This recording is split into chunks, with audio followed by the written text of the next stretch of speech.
Have you ever looked around your family table and felt like a guest in your own story? Like everyone had a role. The star, the pride, the heir. And somehow you were just the extra. My name is Jenna Riley. I grew up in a small Oregon town where pine trees brushed the sky and favoritism grew thicker than fog. In every family photo, my brother Ryan stood front and center, beaming. I was always somewhere on the edge, smiling because I had to, not because I was seen. Every report card I brought home was spotless. Straight A's, academic awards, glowing teacher comments. I worked in silence, hoping effort would earn me a seat at their table of pride. But praise always flowed toward Ryan. He had charmed soccer trophies and grand ideas, most of them half-baked. Still, my parents believed in his dreams, like they were gospel. Mine, they nodded politely and changed the subject. I told myself it didn't matter. I wasn't doing it for applause. I was building something bigger, my future. When Columbia University sent me that thick envelope, it felt like the universe had finally said, "I see you." I clutched the acceptance letter to my chest, heart pounding. The world was about to change. I imagined New York in the fall leaves, swirling lecture halls humming with possibility. That offer was more than admission, it was permission to begin again. Away from Ryan's shadow, away from being the other one. I'd earned it, all of it. But that moment of joy didn't last long. The day I shared the news at dinner, my parents barely looked up. My mother offered a tight-lipped smile, and my father blinked as if I'd interrupted his thoughts. "Columbia?" he asked, then sighed. "That's going to be expensive, honey," I frowned. "But we have the college fund, right?" Silence followed. Heavy and strange. That was the first crack, the moment the story I thought I was living began to unravel. And I want to tell you what happened next.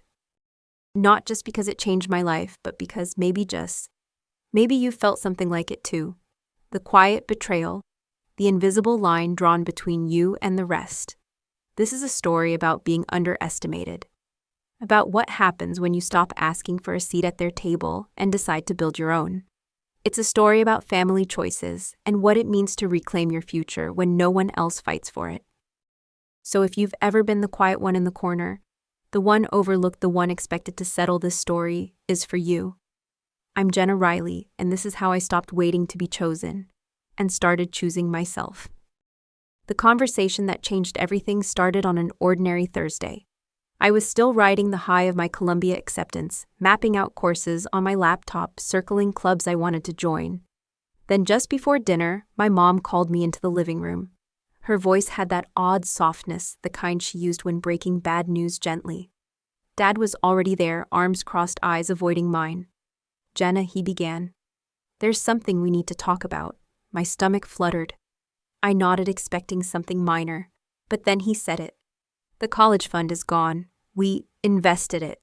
It didn't go as planned, just like that." At first I didn't understand. I blinked, hoping I'd misheard. Gone.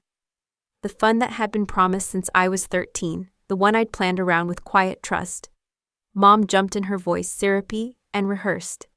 "It was supposed to grow, sweetie, for your future. We thought we were doing the smart thing." My pulse thudded in my ears. I asked one question. "When did you decide this?" They exchanged a look. Too long of a pause. "Last year," Dad said. "Last year, before I even applied. Before my SATs, they'd already gambled with my future and lost." But that wasn't the hardest part. The hardest part was what came next. "We think you should consider Oregon Community College," Mom said gently, like it was a gift. "It's close, affordable, and you could live at home." Like Columbia had been a dream too big for someone like me, like I should be grateful they were still offering something. Dad slid a folder across the coffee table, printouts of tuition calculators and local program brochures. "It's realistic," he said. "And Ryan still needs seed money for his launch." Just like that, the truth slipped out. Ryan's startup, his dream project, the one my parents gushed about.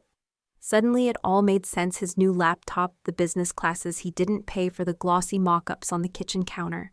He'd gotten my future wrapped up in a pitch deck, and I was supposed to smile through it, pretend it was fair, pretend it was love. In that moment, sitting on that couch, I realized something clear and sharp. In my family, dreams were negotiable, but only mine. Ryan's were sacred, non-refundable, funded at any cost. I went upstairs without saying much. My Columbia acceptance letter was still pinned to my corkboard, glowing under my desk lamp like a lie. That night, I couldn't sleep. I kept thinking about every weekend I'd studied while Ryan partied. Every time I passed up plans to babysit, save money, stay on track. I wasn't just betrayed. I was rewritten. Made small so Ryan could seem big. And the more I sat with that, the more I realized this wasn't an accident. It was a pattern. And I'd spent too long pretending not to see it. But seeing clearly is the first step to choosing differently. And the next morning, as I stared at my untouched breakfast, I made a quiet promise. They might have stolen my fund, but they hadn't stolen me. I didn't know how yet, but I was going to fight for the future I'd built, even if I had to do it alone, especially if I had to do it alone. It started with a whisper, not a dramatic clue or a shouting match, just a passing sentence I wasn't meant to hear. Ryan was pacing the hallway on his phone, late one evening, his voice low but excited. I hadn't meant to eavesdrop. I was heading to the kitchen for tea when I paused, hidden behind the corner. "Yeah, man," he said, "the last part of the seed money just cleared. Launch is set for next month. It's happening." I froze. Seed money cleared. My brain connected the dots, and suddenly the so-called investment loss felt like a smokescreen. The next day I started looking for answers. I waited until everyone had left the house and went into Dad's home office. It still smelled like printer toner and pine cleaner. In a drawer labeled Personal Financials, I found a folder with transaction records. My heart pounded as I flipped through it. There it was, 3 transfers spread over 6 months, from what had once been my college fund account. The beneficiary, an account in Ryan's name, labeled Startup Capital. I sat there, stunned, the numbers staring back at me like a betrayal written in ink. They didn't lose the money, they gave it away, deliberately, quietly, strategically. That realization stung more than anything. It wasn't just poor judgment, it was a choice. And it wasn't the first time. Suddenly, memories surfaced. When Ryan needed summer camp, they dipped into savings. When I asked for SAT tutoring, they said it was too expensive. When Ryan crashed the car, they covered it. When I needed braces, I waited 2 years. These weren't isolated incidents. They were a pattern of decisions dressed up as what's best for the family. That night, I sat on Allie's porch, knees pulled to my chest, the Oregon breeze brushing past. I told her everything, what I'd heard, what I'd found, what I felt. She didn't say much at first, just passed me a mug of hot cider and listened. Then she whispered, "Jenna, they didn't forget you, they chose him, over and over." It was the harshest truth and the most freeing. Because once I stopped explaining their actions away, I could finally see the shape of my own power. Being overlooked hurts, but it also means they never saw me coming. And maybe that's exactly what I needed. I wasn't going to fight them with rage or confrontation. I was going to outsmart them. Quietly, patiently, like my grandmother Ruth always said when I lost at board games. Sometimes the best move is the one no one expects. That night, I made my first unexpected move. I messaged the only person I knew who could help me start rewriting the story, Grandma Ruth's lawyer. I didn't know what he'd say, but I knew it was time to stop playing the role they wrote for me. Grandma Ruth was the kind of woman who never raised her voice, but always got heard. She baked the best oatmeal cookies, wore wide-brimmed hats to church, and knew how to read people better than any book. Growing up, she was my quiet refuge. During every holiday visit, she'd pull me aside after dinner, hand me a peppermint, and ask, "How's your heart doing, sweetheart? Not your grades, not your goals, just your heart." She saw things others didn't, especially the way my parents dimmed my light whenever Ryan entered the room. She never said much, but I could tell she noticed. One summer, I remember sitting beside her on the porch swing. Ryan had just gotten a new mountain bike, and I was trying to hide my disappointment. She placed her hand gently over mine and said, "Jenna, don't measure your worth by the noise others make. Still waters run deep, and your time will come." I didn't fully understand it then. But now, after everything, those words glowed like a lantern in my memory. Grandma Ruth believed in me even when my own parents couldn't see past their golden boy. And that belief turned out to be more than just words. Mr. Callahan, her attorney, picked up after 2 rings. He remembered me instantly. Ruth spoke about you often, he said, his tone warm. She made very intentional choices. When I explained what had happened with the college fund, he didn't sound surprised. Instead, he said, "Come by the office tomorrow. There's something you should see." The next afternoon, I sat across from him as he opened a weathered file folder. Inside was a trust signed, witnessed, and clear.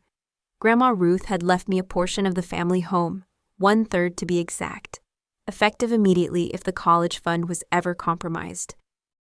I stared at the paper, unsure if I should cry or laugh. She knew, long before this moment, she saw the possibility that I'd be sacrificed for Ryan's dreams.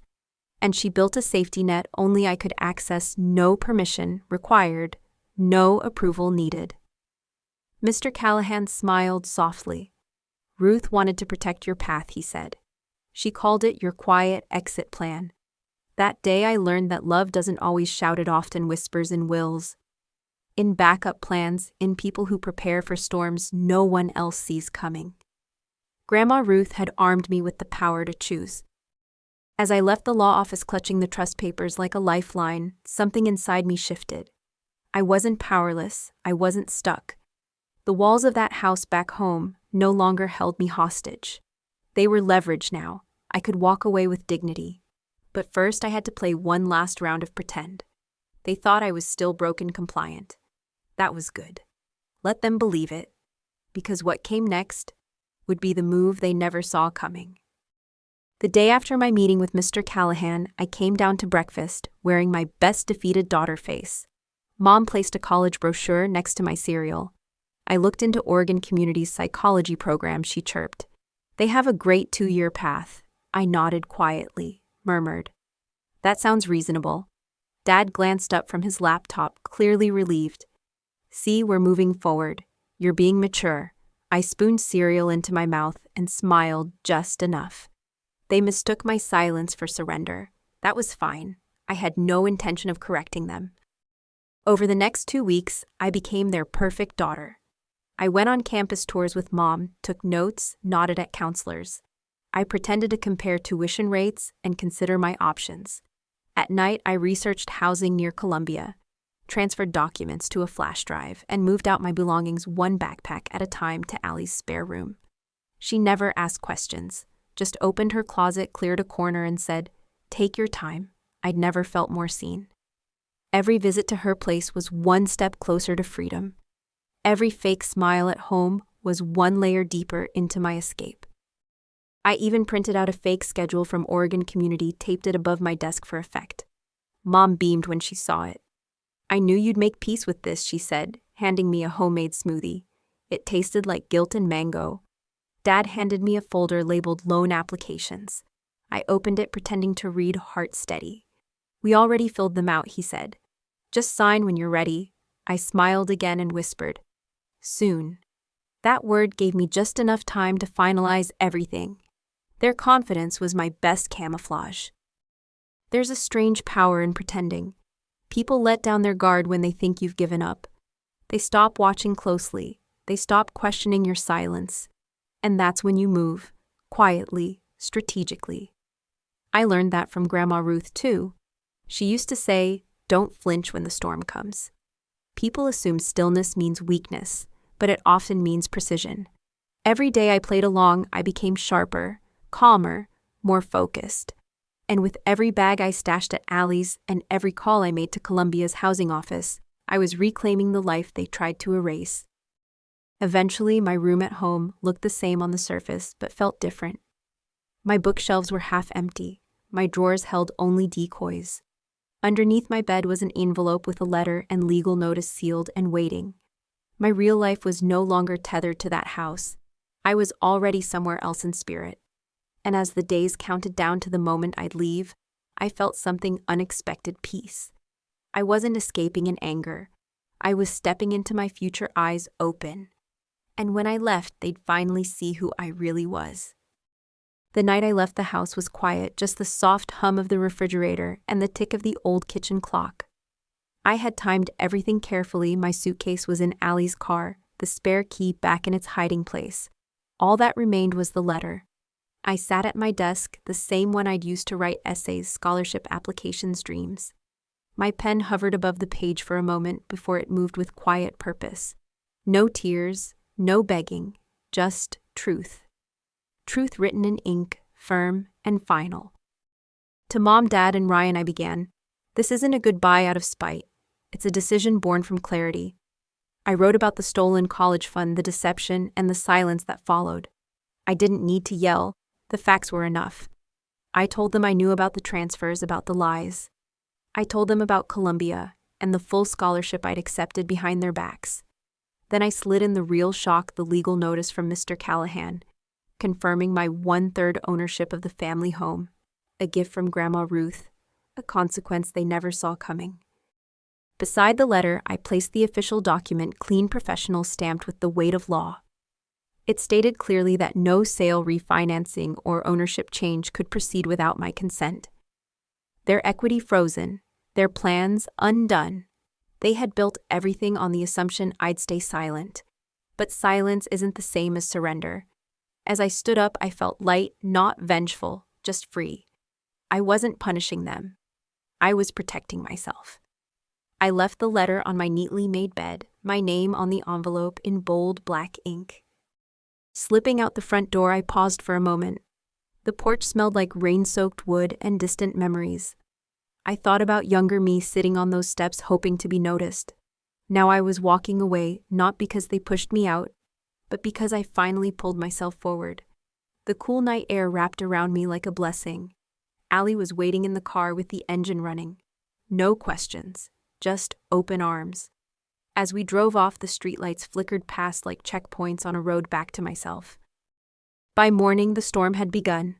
Allie texted me from her kitchen while I unpacked in my dorm. "Your mom called my mom crying. Your dad's furious. Ryan's freaking out." I smiled at my suitcase, half unzipped, full of clean slates. They had my silence for years. Now they had my signature. That letter wasn't revenge, it was a declaration. I wasn't theirs to define anymore, and the fallout they were facing. That was simply the echo of choices they'd hoped I wouldn't question. But I did. And now everything had changed. It didn't take long for the first domino to fall. The letter had barely sat on my pillow for 8 hours before the phone call started. Allie showed me her text while I was unpacking in my tiny dorm room. "Your mom called my mom sobbing," she said. "Your dad's yelling in the background. Ryan's panicking." It was strange how distant it all felt, like I was watching a drama unfold from another life. And maybe I was. I had crossed an invisible threshold, and now I was finally on the outside, watching the consequences bloom. By the end of the week, the legal weight of Grandma Ruth's trust had fully landed. Mr. Callahan was meticulous. He served the notice to both of my parents, explained their new reality. They could no longer touch the house without my written consent. Refinancing blocked, selling impossible, even taking out a line of credit frozen. All the financial power they'd taken for granted gone in a blink. And it wasn't just a legal setback. It was a social one. Our family had always kept up appearances. Now the cracks were showing, and people were starting to talk. Ryan's startup, once the golden vision they poured my future into, began to crumble. Investors who had been promised clean capital got spooked by the legal notice and the murmur of misused funds. One by one, they pulled out. The launch was delayed, then canceled. Ryan tried calling me 3 voicemails in 2 days. The last one sounded angry, almost desperate. "You ruined everything, Jenna." But I didn't answer. I didn't need to. He had bet my dreams on his idea. And when it didn't work, he expected me to absorb the loss again. Not this time. Within a month, they put the house up for sale, not because they wanted to, but because they had to. With the trust in place, Mr. Callahan ensured I received my full 1/3 share. It wasn't just money, it was proof. Proof that I hadn't imagined the imbalance, the favoritism, the sacrifice. The world they had built on a foundation of silence and assumption was cracking under its own weight. And still, I felt no glee. Just a quiet understanding that some lessons arrive only through collapse. The last I heard from Allie, They had moved into a modest rental across town. Ryan was back home, no startup, no buzz, no shiny future carved out for him. My dad told neighbors I was a rebellious daughter who ran away, but Mr. Callahan had already mailed private statements to the Homeowners Association, gently clarifying financial misconduct involving a minor's trust. Their story was unraveling, not because I screamed, but because the truth, when finally seen, doesn't need to shout. And while they clung to their crumbling narrative, I was already writing something new. Columbia wasn't just a university to me, it was a second chance written in ivy and red brick. My dorm was small, the mattress stiff, and the radiator hissed like an old cat, but to me, it was a kingdom. I bought a tiny plant for the windowsill, hung up my photos of Grandma Ruth, and lit a lavender candle I'd brought from Allie's house. For the first time, everything in my space was mine. Not borrowed, not conditional, not someone else's dream, just mine. Even in the chaos of orientation, I carried a kind of stillness with me, like a stone smoothed by water. Classes were harder than I expected. The students spoke fast, and professors faster, their expectations sky high. But I found myself rising to meet them. I signed up for a sustainability workshop and joined a campus group focused on urban green spaces, something Grandma Ruth and I used to talk about on our porch swings back home. When I got overwhelmed, I'd go sit by the Hudson River with a notebook, letting the wind untangle my thoughts. It wasn't easy, but it felt earned. And when something is truly yours, effort stops feeling like burden. It becomes purpose. I made friends slowly, genuine ones. There was Maya, who studied anthropology and baked sourdough on weekends, and Leo, who played guitar in the quad and had a habit of over-analyzing song lyrics. They didn't know my past, didn't care about it. They liked me for me. And for the first time, I didn't feel the need to explain or justify myself. That alone was healing, because when your worth has been questioned for so long, simply being accepted can feel like a revolution. One afternoon, Maya said, "You seem calm, but there's something powerful in you." I smiled. That's Grandma Ruth. I started journaling again, something I'd stopped doing back in high school when it felt like no one was listening. Now I wrote not to be heard, but to remember. I wrote about silence as strategy, about strength that grows in the shadows, and about how breaking away doesn't mean breaking down. Columbia didn't fix everything, but it gave me the space to rebuild on my own terms. That was the true gift. Not escape, but autonomy. Not revenge, but redirection. My story wasn't about what they took from me anymore. It was about what I chose to keep. And what I chose to build.